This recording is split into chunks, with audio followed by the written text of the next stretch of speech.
Bonjour et merci de nous rejoindre pour les perspectives du marché d'aujourd'hui. Thomas va nous rejoindre, puis la salle des marchés, pour nous parler des dernières évolutions. Thomas ?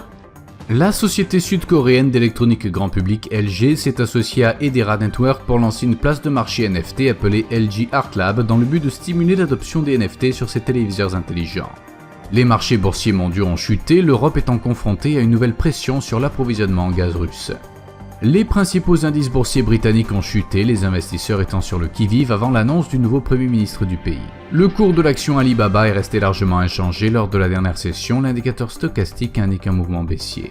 La paire euro-dollar a connu une légère correction haussière lors de la dernière session, augmentant de 0,2%, l'indicateur stochastique RSI donne un signal baissier, ce qui va à l'encontre de notre analyse technique globale. La dernière session a vu la livre sterling gagner 0,3% par rapport au dollar, l'indicateur ROC indique un mouvement baissier. La paire dollar australien, dollar américain fait une légère correction à la hausse lors de la dernière session, gagnant 0,1%, l'indicateur ROC donne un signal baissier.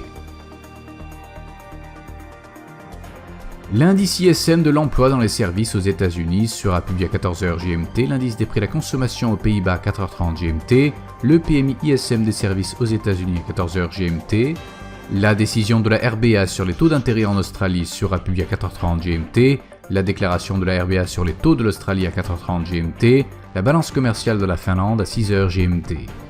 Nous espérons que vous avez apprécié nos perspectives du marché d'aujourd'hui. De la part de toute l'équipe, nous vous souhaitons une journée de trading productive. N'oubliez pas de nous rejoindre la prochaine fois pour toutes nos analyses des derniers événements et nouvelles sur les marchés financiers.